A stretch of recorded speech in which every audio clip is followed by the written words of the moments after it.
ہی کے یہ تو مجالس ہے نا، میلاد کی محفلیں ہیں۔ اب یہاں سے کچھ چیزیں سمجھنی پڑتی۔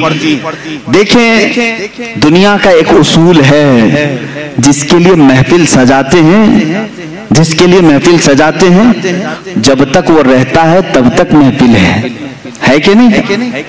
جب تک وہ رہتا ہے تب تک وہ محفل ہے۔ فار ایگزامپل تقریر سننے کے لیے محفل آپ نے بنائی اور مجھے سننے کے لیے آئے، میں چلا جاؤں گا تو آپ بیٹھے رہیں گے، تھوڑے لوگ اللہ اللہ کرنے والے بیٹھے رہتے ہیں، لیکن جو محفل تھی وہ نہیں کہلائے گی۔ بعد میں نماز پڑھنے والے نماز پڑھ رہے ہوں گے، ذکر کرنے والے ذکر کرے، میں ان سے نہیں کہہ رہا ہوں، لیکن یہ محفل چلی جائے گی، کیونکہ مقرر گیا محفل بھی گئی۔ دولہا آتا ہے، دولہا کے آنے سے پہلے سٹیج بھی سجا ہے، کرسی بھی لگی ہے، باراتی بھی کھڑے ہیں، سب انتظار میں۔ دولہا آیا، شام تک رکا، دلہن کو لے کر گیا، باراتی اب کیا کریں گے؟ کھانا بھی ختم ہو گیا، وہاں ہال میں رات تو نہیں بتائیں گے، چلے جائیں گے۔ اور ڈیکوریٹر کیا کرے گا؟ ڈیکوریشن نکال لے گا، کرسی ہٹا دی جائے گی، سٹیج ختم ہو جائے گا۔ یہی تو اصول ہے نا دنیا کا، جس کے لیے محفل سجی ہے وہ جائے گا تو محفل بھی ختم ہو جائے گی۔ اب میں آؤ حدیث پاک سناتا ہوں۔ اللہ کے نبی صلی اللہ تعالیٰ علیہ وسلم فرماتے ہیں، رب ذوالجلال اپنے رسول سے فرما رہا ہے، لولاک لما خلقت الدنیا والافلاک والارضی، اے رسول اگر آپ کو دنیا میں بھیجنا نہ ہوتا تو نہ میں آسمانوں کو بناتا، نہ زمینوں کو بناتا، نہ دنیا کو بناتا، کچھ نہیں بناتا اگر آپ کو دنیا میں بھیجنا نہ ہوتا۔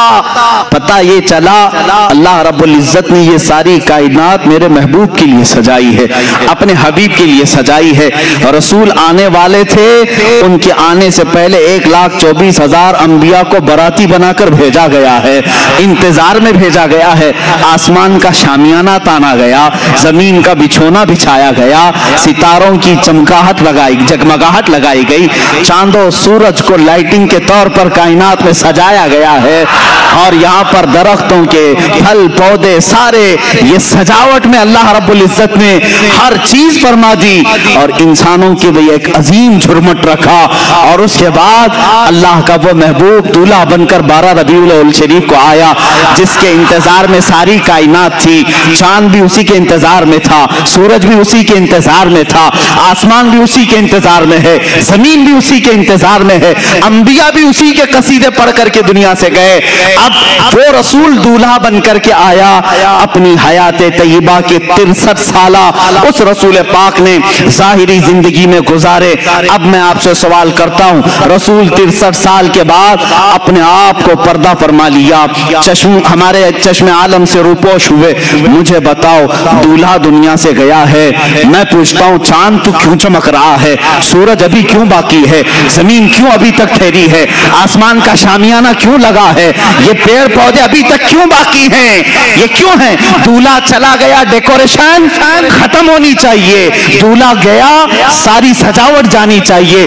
تو تمہیں چاند جھلا کر کے کہے گا، جلال میں سورج کہے گا، نادان تو کیا سمجھ رہا ہے، دولہا گیا نہیں، دولہا اب بھی موجود ہے، دولہا اب بھی موجود ہے۔ چاند کی جگمگاہٹ، سورج کا یہ چمکنا، تاروں کی جلملاہٹ، اور پیڑ پودوں کی خوبصورتی، یہ سمندروں کا لہلہانا، زمین کا بچھونا، آسمان کا آشیانہ، یہ اس بات کی غماز ہے، اس بات کی دلیل ہے کہ دولہا اب بھی ہمارے درمیان موجود ہے۔ یہ اور بات ہے کہ چند عالم کے لیے وہ اپنے آپ کو پردے میں رکھا ہے، پھر دولہا اپنی اور اعلیٰ شان کے ساتھ قیامت کے دن رونما ہوگا۔ یہ رسول پاک کی حیات کی سب سے بڑی مثال ہے۔ میرے عزیزوں، میں کہتا ہوں دولہے کے لیے سجایا گیا تھا تو سجاوٹ ختم ہونی چاہیے کہ نہیں؟ سجاوٹ ختم ہو جانی چاہیے تھی، یہ سجاوٹ آج بھی ہے۔ یہ اسی کی بات کی دلیل ہے کہ وہ دولہا آج بھی موجود ہے۔ وہ جو نہ تھے تو کچھ نہ تھا، وہ جو نہ ہو تو کچھ نہ، وہ اگر نہیں ہے تو پھر کچھ نہیں ہونا چاہیے۔ تمہیں ماننا پڑے گا سب کچھ ہے تو وہ بھی ہیں، سب کچھ ہے تو وہ بھی، وہ جو نہ تھے تو کچھ نہ تھا، وہ جو نہ ہو تو کچھ نہ ہو، جان ہے وہ جہان کی، کیا ہے وہ؟ جان ہے وہ جہان کی، ارے جان ہے تو جہان ہے، تم سب زندہ ہو، اگر جان ہی نکل گئی تو تم سب مردہ ہو جاتے، جان ہے وہ جہان کی۔ رسول پاک صلی اللہ تعالی علیہ وسلم کیا ہے؟ پوری کائنات کی جان ہے، اور جان ہے تو جہان ہے۔ یہی بات تو امام اہل سنت فاضل بریلوی بھی فرماتے ہیں، اللہ کی سرتاب قدم شان ہے یہ، انسان نہیں انسان وہ انسان ہے یہ۔ قرآن تو ایمان بتاتا ہے انہیں، اور ایمان یہ کہتا ہے میری جان ہے یہ۔ ارے جان اگر چلی گئی تو تم کیوں زندہ ہو؟ جان ہے اب بھی، اور اسی جان کی بدولت یہ گرماہٹ بھی ہمارے اندر ہے۔ اگر یہ تپش آپ دیکھ رہے ہو، یہ حرارت ہمارے جسموں میں دیکھ رہے ہو، تو اسی نور خدا کی برکت ہے۔ وہ رسول پاک کی تربت انہر سے چھن کر آنے والی روشنیاں ہمارے سینوں کو آج بھی منور و مجلہ کی ہوئی ہے۔ اسی لیے تو میں معراج کی شب کے متعلق بھی یہی کہتا ہوں، رسول رات کے وقت سفر پر گئے تھے، کتنا لمبا سفر کیے ہیں، صرف اگر مکہ سے بیت المقدس کا سفر ناپ لیں تو 1.5 مہینے کا سفر تھا، اور اس کے بعد آسمانوں کا سفر۔ خود میرے آقا فرماتے ایک آسمان سے دوسرے آسمان کی مسافت 500 سال اگر گھوڑا دوڑے تو بھی نہیں طے کر پائے گا۔ اس طرح 7 آسمانوں کا سفر، جنت و دوزخ کے نظارے، عرش و کرسی، لوح و قلم، سب کا دیدار، پھر بارگاہ الہی میں پہنچ، پھر اس کے بعد واپس تشریف لائے۔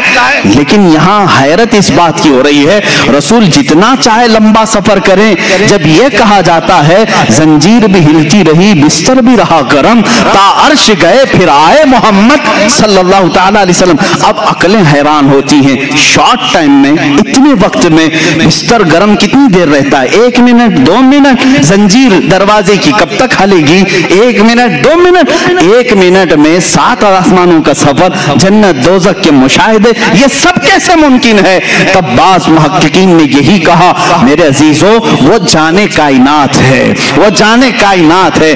اللہ نے کائنات کی جان کو اپنی بارگاہ میں بلایا تھا، تو کائنات کا جو نظام تھا، ٹائم تھا، جہاں تھا وہیں رک گیا، اس لیے کہ جان نہیں ہے تو گھڑی بھی نہیں چلتی ہے۔ گھڑی میں ابھی 11 بج رہے ہوں، 10 بج رہے ہوں، سیل نکال لیا تو وہیں رکے گی کہ نہیں رکے گی؟ اور تم 4 گھنٹے کے بعد سیل ڈالو گے تو 4 بجے سے نہیں چلے گی، کہاں سے چلے گی؟ 12 پہ اگر سیل نکالا تھا 12 سے ہی چلنا ہے، اس لیے کہ تم نے اس کی جان نکالی تھی۔ اب جب جان ڈالو گے وہیں سے چلے گی۔ معراج کی شب مصطفیٰ کریم صلی اللہ علیہ وسلم کو رب نے اپنی جلوں میں بلایا، وہ جانے کائنات کو اپنی بارگاہ میں بلایا۔ تو میں کہتا ہوں وہ سفر 500 سال کا تھا کہ 5000 سال کا تھا یا 5 لاکھ سال کا تھا، یہ ہمیں معلوم نہیں، لیکن کائنات کو رسول نے جہاں چھوڑا تھا وہ وہیں رکی تھی۔ جب وہ جانے کائنات واپس آئی تو جہاں وقت رکا تھا وہیں سے پھر چل پڑا۔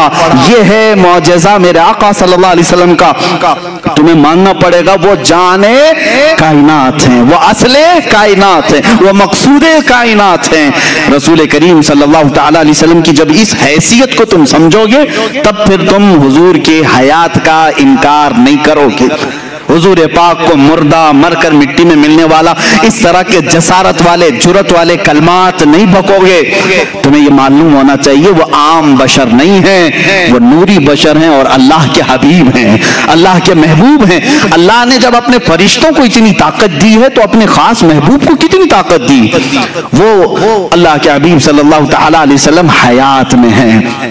اب میں آپ کو بتاؤں حضور اکرم صلی اللہ تعالی علیہ وسلم کی حیات طیبہ بعد وفات اگر نہ ہو تو صحابہ کبھی حضور کے پاس نہیں جاتے۔ ایک صحابی ہیں حضرت ابو ایوب انصاری رضی اللہ تعالیٰ عنہ، نام سنیں کہ نہیں؟ حضرت ابو ایوب انصاری میزبان رسول ہیں، سب سے پہلے مدینہ طیبہ میں حضور کی میزبانی کا شرف حاصل کرنے والے، اور صحابہ میں یہ بڑے محترم تھے، معزز تھے، صحابہ ان کی ادب بھی کرتے تھے۔ حضور پہلے ان کے گھر قیام فرمائے۔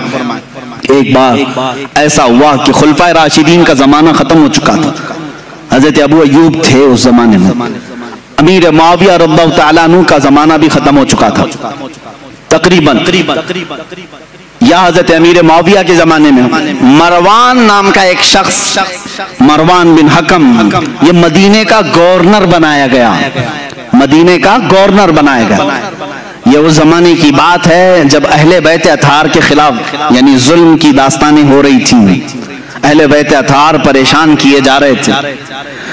حضرت ابو ایوب انصاری رضی اللہ تعالیٰ عنہ ایک بڑے جلیل القدر صحابی، ایک دن مروان حضور صلی اللہ تعالیٰ علیہ وسلم کے روزے پر آیا. اس وقت حجرہ کھلا رہتا تھا، کھولتے تھے بند کرتے تھے. دیکھا حضور کی قبر پر لپٹ کر کے کوئی رو رہا ہے. حضور پاک صلی اللہ تعالیٰ علیہ وسلم کے قبر اطہر کے پاس سر جھکائے کوئی رو رہا ہے. مروان پیچھے سے آیا، گورنر تھا، مدینے کا گورنر تھا. پیچھے سے اس نے گردن پکڑی، کہا کون ہے یہ بوڑھا شخص یہاں اس وقت یہاں آیا ہے؟ تو پلٹے بغیر جب انہوں نے آواز دی تو گھبرا گیا. پہچانی ہوئی آواز دکھ رہی، وہ کھڑے ہو گئے تو وہ ڈر گیا کیونکہ حضرت ابو ایوب انصاری تھے، میزبان رسول تھے. اب انہوں نے جو جملہ کہا وہی ہمارا عقیدہ ہے. انہوں نے کہا لم آتی بحجر بل آتی الى رسول اللہ صلی اللہ علیہ وسلم. اے مروان تو کیا سمجھ رہا ہے؟ میں کسی پتھر کے پاس نہیں آیا، میں اللہ کے رسول کے پاس آیا ہوں. اب اس صحابی کو پوچھو اللہ کے رسول کے پاس، قبر کو آپ اللہ کا رسول کہہ رہے ہیں، قبر کو اللہ کا رسول کہہ رہے ہیں، جبکہ قبر میں ہیں حضور. وفات ہو کر کے بھی 40 سال ہو گئے. حضرت ابو ایوب کہہ رہے ہیں میں رسول اللہ کے پاس آیا ہوں. اس کا مطلب ہے وہ اللہ کے رسول کو زندہ تسلیم کرتے تھے. صحابہ کا بھی عقیدہ یہی ہے جو ہم کہہ رہے ہیں، تو زندہ ہے واللہ، تو زندہ ہے واللہ. ایک صحابی نہیں، حضرت سعید ابن مسیب رضی اللہ تعالیٰ عنہ، یہ مشہور تابعی، افضل ترین تابعی مدینہ طیبہ کے. حرہ کا جب موقع پیش آیا، یعنی یزید کی حکومت آئی تو مدینے پر اس نے چڑھائی کروائی تھی، مدینے والوں سے جنگ کیا تھا، جس کی وجہ سے 3 دن تک مسجد نبوی میں نماز نہیں ہوئی. یزید کے زمانے میں مدینے کے لوگوں کو مارا گیا تھا بہت خطرناک طریقے سے، اس کو حرہ کہتے ہیں. اب یزید کی گورنری کے زمانے میں جب مسجد نبوی لوگ آ ہی نہیں رہے تھے، جنگ چل رہی تھی، سعید ابن مسیب رضی اللہ تعالیٰ عنہ فرماتے ہیں میں مسجد نبوی میں اکیلا رہ گیا تھا، دروازے بند کر لیے. لاک ڈاؤن والی سچویشن میں سوچ لیں، ان کے زمانے میں ہوا تھا 3 دن کے لیے ہی. لیکن وہ تابعی کیا کہتے ہیں، جب نہیں ان سے پوچھا گیا، وہ اذان بھی دیتے تھے، اقامت بھی دیتے تھے اور نماز بھی پڑھ لیتے تھے. ٹائم کا پتہ جب چلے، جب باہر نکلے، مسجد کے دروازے بند اور اندر رہتے تھے. وہ تابعی فرماتے ہیں ہر نماز کے وقت جیسے ہی نماز کا وقت آتا، قبر رسول سے اذان کی آواز آتی تھی. میں اذان کی آواز سنتا تھا اور اسی آواز پر میں مسجد نبوی میں اقامت بولتا اور نماز پڑھتا تھا. یہ کون کہہ رہا ہے؟ تابعی. اور تم اتنے زمانے کے بعد کہہ رہے ہو وہ مر کر مٹی میں مل گئے. انہوں نے تو قبر رسول سے اذان کی آواز سنی، اذان کی آواز سنی. عزیزان گرامی وقار، 1 2 نہیں کئی مثالیں ہیں اس طرح کی.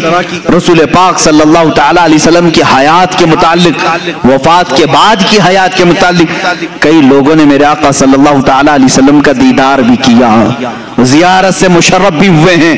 حضرت سیدنا احمد کبیر رفاعی رحمت اللہ تعالیٰ علیہ، یہ بغداد مقدسہ سے چل کر مدینہ طیبہ حاضری دی. مشہور ہے روایت، رسول کریم صلی اللہ تعالیٰ علیہ وسلم کی بارگاہ میں انہوں نے کیا مانگا تھا معلوم ہے؟ سوال کیا کیا تھا؟ سیدھے انہوں نے یہی سوال کیا، ہم جائیں تو الگ الگ چیزیں پوچھیں. وہ اللہ کے ولی تھے حضرت احمد کبیر رفاعی رحمت اللہ تعالیٰ علیہ. سوال یہ کرتے ہیں اے اللہ کے رسول، سنا ہے آپ کسی بھی فقیر کو لوٹاتے نہیں، مایوس نہیں بھیجتے، بس بندے کی یہ طلب ہے کہ آپ اپنی قبر انور سے ہاتھ نکالے، مصافحہ کرتا ہوں. اللہ اکبر. 400 سال کے بعد کی بات ہے یہ. اور کتابوں کی روایت کرنے والوں نے یہ روایت کیا، قبر رسول سے ہاتھ باہر آیا، انہوں نے مصافحہ بھی کیا. عزیزان گرامی وقار، اگر حیات النبی کے متعلق تم مجھ سے سوال کرتے جاؤ اور میں پیش کرتا ہوں. حضرت عروہ بن زبیر رضی اللہ تعالیٰ عنہ یہ بھی تابعین، 60 ہجری میں حضور کی وفات 11 ہجری میں ہو چکی تھی. 60 ہجری میں مدینے میں ایک بار سیلاب آیا. سیلاب میں پانی بہت زیادہ اور مسجد نبوی میں بھی پانی آیا، یہاں تک کہ رسول کریم صلی اللہ تعالیٰ علیہ وسلم کی قبر انور کے پاس بھی پانی آیا. 3 قبریں تھیں اندر، حضرت ابو بکر، حضرت عمر رضی اللہ تعالیٰ عنہما کی بھی قبریں حضور صلی اللہ علیہ وسلم کے ساتھ ہیں، یہ سب کو معلوم. ایک قبر کھل گئی اور پیر بھی دکھنے لگا، پیر بھی دکھنے لگا. 60 ہجری کی بات کر رہا ہوں، یہ حدیث پاک میں موجود ہے. اس وقت مدینے والے جمع ہو گئے، اے آؤ مدینے والوں، رسول اللہ کا قدم دکھ رہا ہے، رسول پاک صلی اللہ تعالیٰ علیہ وسلم کا قدم ظاہر ہے. تو سب جمع ہوئے، بھیڑ لگی. حضرت عروہ بن زبیر رضی اللہ تعالیٰ، حضرت زبیر کے بیٹے، یہ آئے، انہوں نے لوگوں کو ہٹایا، غور سے دیکھا اور کہا واللہ ما هذه قدم رسول اللہ صلی اللہ علیہ وسلم، قسم خدا کی یہ رسول اللہ کا قدم نہیں ہے بلکہ یہ عمر ابن خطاب کا قدم ہے. کہتے ہیں میں اچھی طرح پہچانتا ہوں یہ عمر ابن خطاب کا قدم ہے. اے عزیزو سوچو، عمر کا قدم سلامت ہے تو رسول اللہ کا جسم کیا ہوگا؟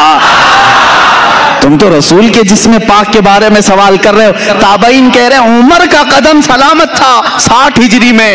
حضرت عمر رضی اللہ تعالیٰ عنہ کون ہیں؟ کیا وہ اللہ کے رسول ہیں؟ کیا وہ نبی ہیں؟ بلکہ حضرت عمر کہتے ہیں مجھے جو عزت ملی ہے وہ قدم رسول سے ملی ہے، جو عزت ملی ہے وہ رسول پاک کی وجہ سے ملی ہے. جن کی یہ عزت رسول پاک کی وابستگی کی وجہ سے ہو، اس رسول پاک کا جسم ناز کیا سلامت نہیں ہوگا؟ اب آؤ خود حضور کی حدیث ہی میں بتا دوں، نبی اپنی قبر میں زندہ ہے یا نہیں. اتنے بڑے ٹاپک پر ڈسکس کرنے سے پہلے مجھے یہ چاہیے بھی تھا، اور بلکہ آپ اگر کبھی سوال کریں، کوئی سوال کرے تو صرف ایک بات پوچھیں، میاں تو رسول پاک کی معراج کو مانتا ہے کہ نہیں؟ ہاں مانتے ہیں. چلو آسمانوں پر جانے کی بات کی، بیت المقدس تک کا تو سفر قرآن سے ثابت ہے. سبحان الذي اسرى بعبده ليلا من المسجد الحرام الى المسجد الاقصى، مسجد اقصی تک کا سفر قرآن سے ثابت ہے. اتنا تو مانتے ہو. مسجد اقصی میں کیا ہوا تھا؟ مسجد اقصی میں کیا ہوا تھا؟ سنی مسلمان سب جانتے ہو. رسول پاک نے سارے نبیوں کی امامت کی تھی.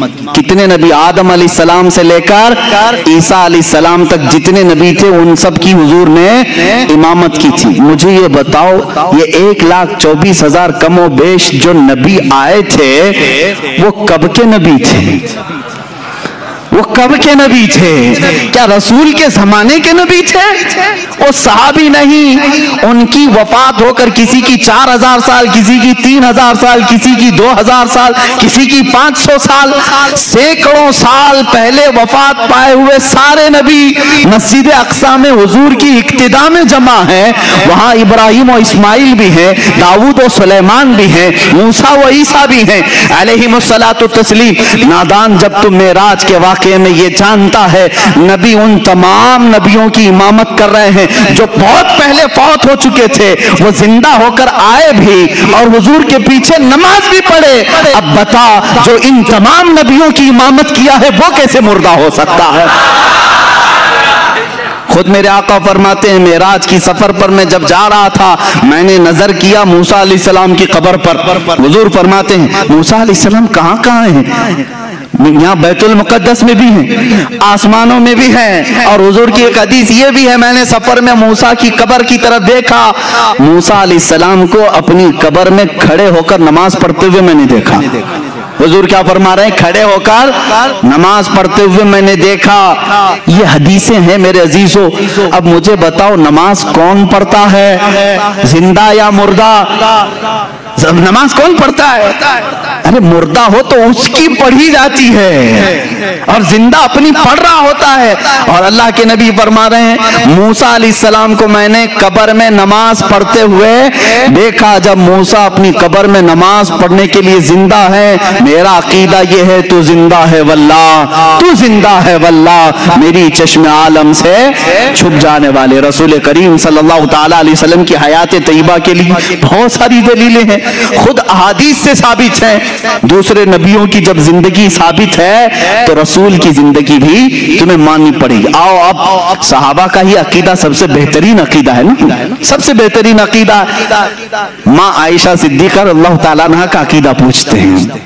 آپ کا عقیدہ کیا ہے رسول کے متعلق؟ سنیں، جب رسول کریم صلی اللہ تعالیٰ علیہ وسلم وفات پا گئے، حضور پاک صلی اللہ تعالیٰ علیہ وسلم کی وفات ہوئی، آپ کا دفن، آپ کی تدفین کہاں ہوئی؟ وہ حجرہ عائشہ ہے، حضرت عائشہ صدیقہ کا وہ مکان تھا، اسی میں وہ آرام فرماتی تھی۔ حضرت عائشہ کے حجرے میں حضور کی تدفین ہوئی، سب کو معلوم ہے۔ حضرت عائشہ صدیقہ کے پاس ہی چابی رہتی تھی، حضرت عائشہ کمرہ کھولتی تھی، کمرے کے اندر جاتی تھی، صفائی کرتی تھی۔ چند سالوں کے بعد حضرت ابو بکر صدیق کا وصال ہوا۔ حضرت ابو بکر صدیق بھی کہاں دفن ہوئے؟ رسول پاک صلی اللہ علیہ وسلم۔ ان کی بھی تدفین کا انداز بھی یہ ہے، انہوں نے وصیت کی تھی میرا جنازہ حجرے کے سامنے رکھ دینا، اگر رسول سے اجازت ملے تو دفن کرنا۔ 2.5 سال کے بعد وفات ہوئی، حضور کی وفات کے 2.5 سال کے بعد۔ کوئی صحابی یہ نہیں پوچھ رہا حضرت ابو بکر سے اجازت ہم کیسے لیں گے، وہ تو قبر میں ہے، کسی نے پوچھا نہیں۔ حضرت ابو بکر نے وصیت کی، سب نے کہا ہاں پوچھ لیں گے۔ اس کا مطلب ہے ان کا عقیدہ تھا رسول۔ دیکھو میرے عزیز، اور ہوا بھی ہے کہ ان کی قبر کو حضور کے پہلو میں رکھا گیا۔ حضرت عائشہ کے کون ہیں؟ حضرت ابو بکر والد ہیں نا، حضرت ابو بکر صدیق حضرت عائشہ کے باپ ہیں، والد ہیں، اور حضور صلی اللہ علیہ وسلم ان کے کیا ہیں؟ شوہر ہیں۔ حضور حضرت عائشہ کے کیا ہیں؟ شوہر ہیں۔ دونوں بھی محرم ہیں، دونوں محرم ہیں۔ حضرت عائشہ صدیقہ فرماتی جب حضرت عمر دفن ہوئے تو اب وہ اس حجرے میں جانا بند کر دیتی، اب صفائی کے لیے نہیں جاتی تھی۔ جب تک حضرت ابو بکر اور حضور صلی اللہ علیہ وسلم تھے، حضرت عائشہ اس حجرے میں جاتی تھی، اس حجرے میں جاتی تھی۔ جب حضرت عمر اس میں دفن ہو گئے، آپ نے چابی دوسرے کے ہاتھ میں دے دی اور وہاں نہیں جانے لگی۔ کسی نے پوچھا اماں آپ پہلے جاتی تھی اندر حجرے میں، اب کیوں نہیں جاتی؟ کہتی ہیں رسول میرے محرم تھے، ابو بکر میرے محرم تھے، عمر میرے لیے غیر محرم ہے، میں ان سے پردہ کرنے کے لیے نہیں جاتی۔ مجھے بتاؤ اماں عائشہ، پردے کا حکم تو زندوں کے لیے ہے، پردے کا حکم کس کے لیے ہے؟ زندوں کے لیے۔ ماں عائشہ صدیقہ حضرت عمر کے قبر میں جانے کے بعد پردہ کر رہی ہیں، اس کا مطلب ہے عائشہ صدیقہ کا عقیدہ تھا کہ عمر اپنی قبر سے انہیں دیکھ رہے ہوں گے۔ پردہ کس سے کریں گے؟ جو دیکھے گا نا۔ حضرت عمر جب حضرت عائشہ کو دیکھ سکتے ہیں، اللہ کے رسول اپنی قبر سے پوری امت کو کیوں نہیں دیکھ رہے ہوں گے؟ اے میرے عزیزو، یہ عقیدہ صحابہ کا ہے، ایک دو نہیں، اور بھی چیزیں میں تمہارے سامنے رکھوں۔ اب آؤ اور ایک دلیل میں بتاؤں۔ ہم اور آپ مر جائیں، ہماری بیویاں عدت گزارنے کے بعد دوسرے سے نکاح کر سکتی ہیں، ہے کہ نہیں کر سکتی؟ کسی عورت کا شوہر انتقال کر گیا، مر گیا، تو عدت گزارے 4 مہینہ 10 دن، اس کے بعد دوسرے سے چاہے تو وہ نکاح کر سکتی ہے، اسلام نے اجازت دی۔ لیکن رسول پاک کی ازواج مطہرات کی یہ خصوصیت ہے کہ وہ زندگی بھر کبھی کسی دوسرے مرد سے نکاح نہیں کر سکتی۔ حضور کی وفات کے بعد بھی کئی ازواج مطہرات باحیات رہیں، اس میں حضرت عائشہ صدیقہ رضی اللہ تعالیٰ عنہ بھی رہیں، کافی سال تک رہی حضرت عائشہ صدیقہ رضی اللہ تعالیٰ عنہ، لیکن کسی بھی زوجہ نے دوسری شادی نہیں کی، کیونکہ ان کے لیے حرام تھا، کوئی دوسرا ان سے نکاح نہیں کر سکتا تھا۔ کیوں نہیں کر سکتا تھا؟ وہ بھی تو عورتیں ہیں۔ ساری امت کی عورتوں کو مرد کی وفات کے بعد عدت گزار کر دوسرے سے نکاح کرنے کی اجازت ہے، تو ازواج مطہرات کو کیوں نہیں؟ تو میرے عزیزو، عقیدہ یہ بتایا جائے گا، ایک شوہر کے ہوتے ہوئے